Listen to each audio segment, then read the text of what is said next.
Welcome to the Athlete Insights Podcast, hosted by Yash Pad Day, a podcast focused on letting athletes tell their journeys in their sport.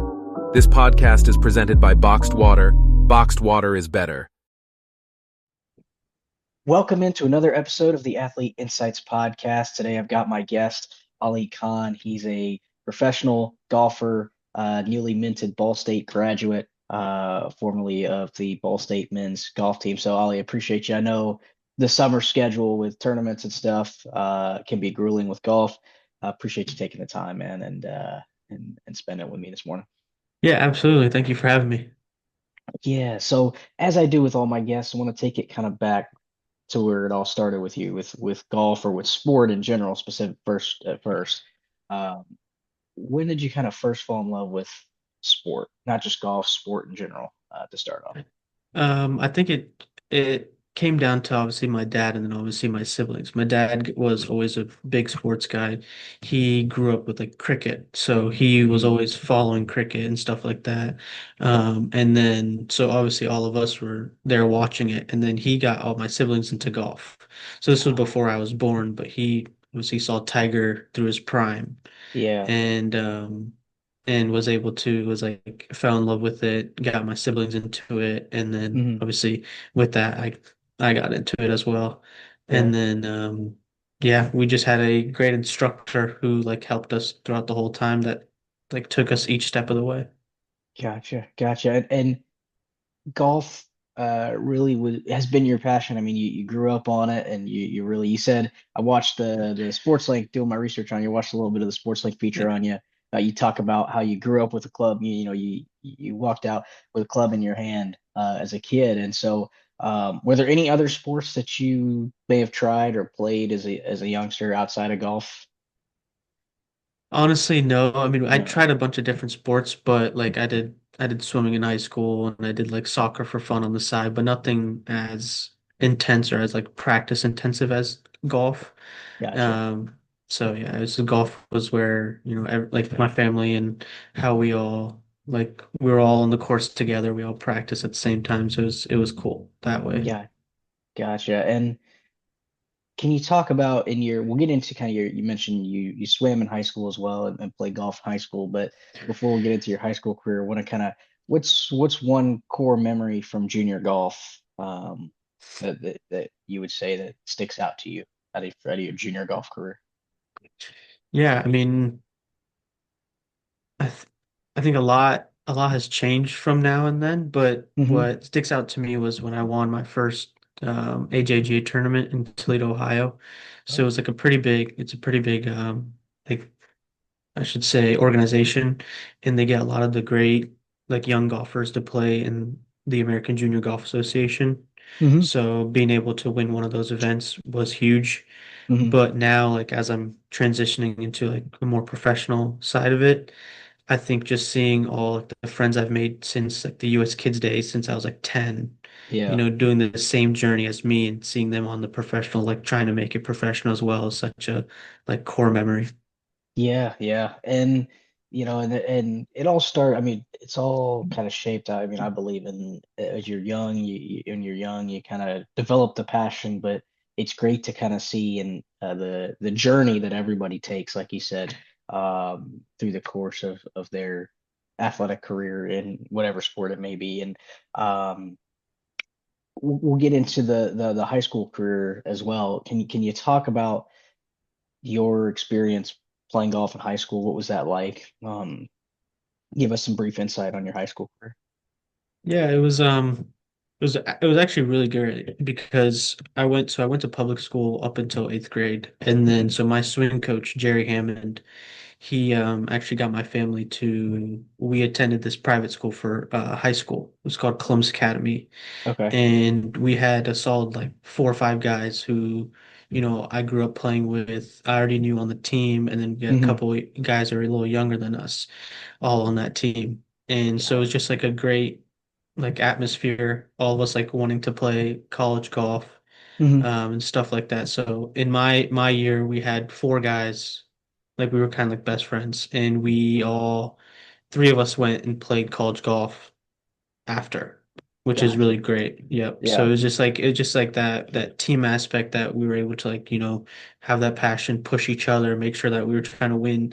We're going out there obviously trying to beat each other, but Yeah. beat some of these bigger schools and stuff like that and compete Yeah. because we were considered D2 as a private Oh, school because we're smaller. okay. Like I guess like in Indiana it would be like they have different classes, Yeah. but in Ohio it's still like they call it divisions, kind of like college. Yeah. So most of the public schools were Division 1, and Hmm. then we were Division 2, and then obviously there was Division 3.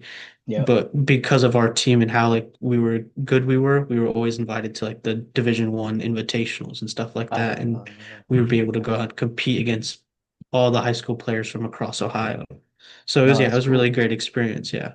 Yeah, and as a junior, I played, and I went to Mason High School in Ohio, Oh yeah, so right in that yeah, area. So, played on their high school golf team. So it's cool playing all those like I played in a bunch of the GCGA events and all these the Greater Cincinnati Golf Association, like yeah, those events yeah, and stuff yeah. like that. And so, it's cool to kind of have. And I had a bunch of, like you said, kind of relating to the friends and the camaraderie that you build with your teammates has been fantastic through high school golf. Really opened me up to that. So it's great to kind of see kind of your connection with that as well, having those friends. And it's cool, like you said, three out of the four of you guys ended up playing college golf and Right. rolling through. So that's it's great to see. And I'm always curious, Ollie, with the recruiting process and kind of how the recruiting process goes with the athletes that I interview. And so I want to kind of pose that to you as kind of what was the recruiting process like for you?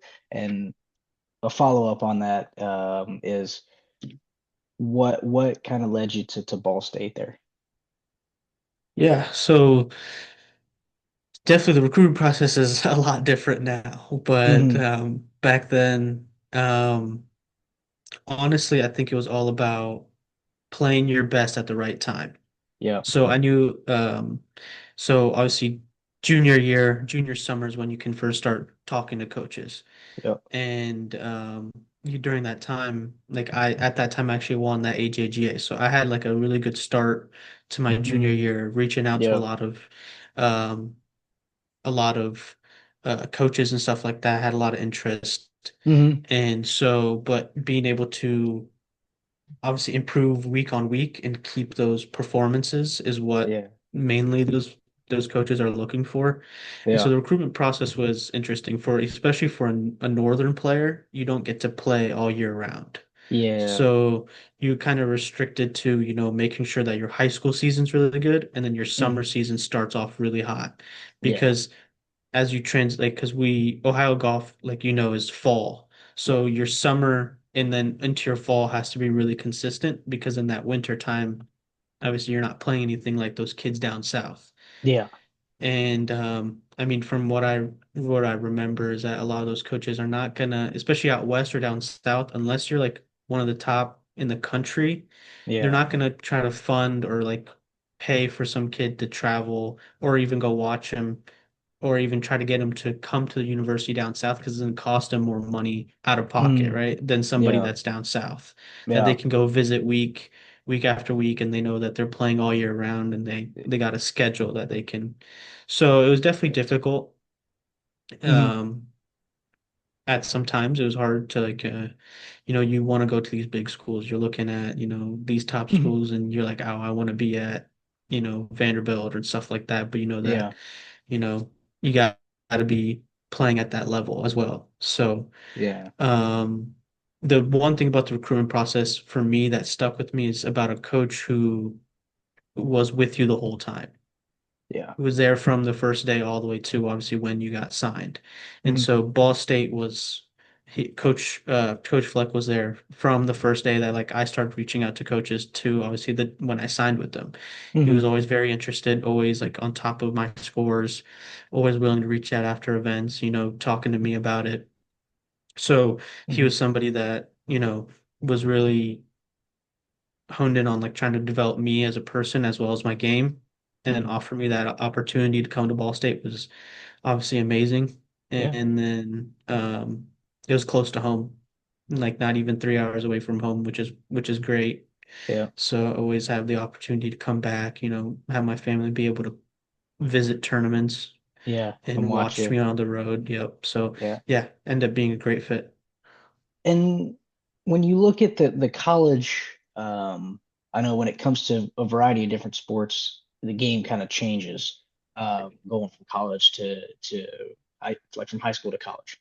Mhm. What's the biggest differences that you noticed going from high school golf to college golf, and kind of the differences in the college game versus high school? Yeah, so I think high school and college are very similar. Hmm. But just because of that team aspect, Yeah. you're fighting for your team, but you're also going out and playing an individual you're playing an individual sport too, but you Yeah. want your team to win. Hmm. The biggest difference I think between college and high school is like your mental game and then Mm. how you like I guess your intensity of practice, right? So it's like Yeah. obviously you're taking your game to the next level. You have your scheduled practices, then you have to work on your mental game. Hmm. But then each aspect of your game is so important and on a team role. It's Hmm. like every shot matters. Even though you're playing an individual sport, like Hmm. one shot, if all of us, it happened to us quite a bit actually, but if all of our like four guys who are counting make a mistake on one hole, Mm. like you don't expect it in the moment, right? You're like, oh, I just Yeah. made one mistake. But now that's Yeah. four shots that you're taking your team down because all you guys made a mistake on the same Eh, hole. yeah. So it's like, and four shots is a lot in college golf. Like that puts Oh you yeah. from fourth as a team or even second to Hmm. ninth because everything is just so tight at this level of play. Yeah. When all of us are just so good at golf that, one shot can make a huge difference. Yeah. Yeah. And it's great to say that, because golf is so, like you said, mental. There's so much of the Yeah. mental game that um comes with that. And Yeah. um when you think about your, I mean, you had an illustrious college career. I mean, 2024 MAC champs. Yeah. I mean, you were consistently, um, one of the top golfers for Ball State, uh, week in and week out. You got MAC Golfer of the Week, February this year. Like, got a lot of accolades, got a lot of awards. And then when you think about, what was interesting to me when I was doing my research on Yali is you're big on golf course design and architecture, and obviously you got your degree from Ball State in architectural design. Talk to me about that a little bit, and kind of the uniqueness of that, and kind of your passion with golf course design. Um, Honestly, what's crazy is that like it was something that I didn't really like dive into until like the end of my high school and then going into college. It was like when, you want to find something that you're passionate in, right? Yeah. So I was already into golf, but like I was like I wanted to do engineering and I wanted to do that like in college. Hmm. And but when you're looking at schools and you're looking at where you want to play, like landscape architecture wasn't something that was on my mind until I found, Ball State, right? They Yeah. don't have an engineering program. And then so No. finding landscape architecture and then finding that, golf course design can be a part of that Yeah. was just such a like it just everything kind of just aligned at the same time, which was really Yeah. cool. But um I think how I got into it was obviously just, being able to enjoy every course, like how every course has this little bit of differences, but each designer has something that you know, they always put in there that is trying to Hmm. like trick you. So it's Yeah. like for like Robert Trent, like RTJ or Donald Ross. I should say Donald Ross courses, Yeah. every green, tends to be a back to front. So it's like something that you kind of keep in the back of your mind when you're playing a certain golf course that adds to your strategy or like your Mm. game plan. Yeah. So it's like with Pete Dyes, he plays with a lot of like depth and like visual aspects. So like something might seem closer, but it's actually a lot farther. Mm. Or like your carry might be 240, but it looks like it's 300. So it's like it kind of like tests how you go about your strategy on the golf course and game plan. And I just found that really, really cool. Yeah, no, and that is, I mean, that is such a unique aspect that I learned about you as I was going through, is really like and I hadn't really thought about that aspect. I mean, obviously I play golf too all the time, just recreationally having fun, Yeah. and I love it. I mean, and every day I'm thinking about it all the time, but I'm never thinking about how the course, the design stuff, and so Yeah. it's cool to Yeah. see kind of that, um, the idea of looking at golf courses from a design and an architectural perspective. Uh, Yeah. and And then, so what's also like what surprised me was throughout like as I was like learning and doing that project for my thesis project was to Mhm. design a golf course was how you have to fit the golf course to every skill set. Mm, So being able to figure like obviously like when I've my one of my mentors was wonderful in helping me understand this, but I was designing a golf course from a competitive side. Like I wanted, certain carries or like certain difficulties. But it's like mm, she would always tell me, somebody who's a beginner is gonna absolutely hate this golf course. They won't ever want to come back to golf when they see a yeah, golf course that you designed because you're designing it for you, competitive. the 0.01% of golfers that are playing college golf and want to go play professional. Yeah. So it's just, yeah, that's another aspect that I found was really interesting. No, that's cool. Kind of thinking of it from a broader Yeah. perspective rather than a narrow lens. No, it's great to kind of see kind of where you're at with that and kind of the what you'll do. I mean, I'm excited for you as you kind of transition into your professional career, and you know, I know with your passion for golf, being able to utilize that degree and maybe even design a course yourself one day. Who Yeah. knows, Yeah. Yep. in that regard. And so, and speaking of you turning pro. Now you've graduated. You're in that summer, as you're turning pro. What are some of your goals and kind of aspirations as you head into this professional career? Yeah. So obviously, one of my goals as your kid is to play on the PJ Hmm. Tour or like a Yeah, tour that you can compete against the best of best that you watch growing up. So it's yeah, like being able to reach that level. And yep. obviously I know the steps I need to take. So um, one of my goals right now is to um, in the fall I'll be going back into Q school. So I played Q Oh, school in the spring okay. for the PGA Americas, and it was just like a great way to see where my game's at and what Mm, steps I need to take yeah, to, get to that next level. So like I yep. finished 4 under after 4 rounds. Like I know I didn't play great, but I knew I put myself in a position where like I can be at where I can make the cut to make get my card because 17 under made the card. They got their card that week. So Mm, it's like, okay, I missed it by 13 shots, but where did I leave those 13 shots? Because I know I felt yeah. like I played good, but and then being able to work on those things throughout the Hmm. summer and play some mini tour events and some some qualifiers, some Monday Qs to try to get into some pro events and then, get ready for Q school again in the fall. And one of my goals is to try to get my card this fall Yeah. and then, go out there and compete, No, I play gotcha. well. And Yeah. I'm sure I'll see. I mean, I know. It, to me, when I see you as a golfer, even with what you've done at Ball State. Like I love how like you're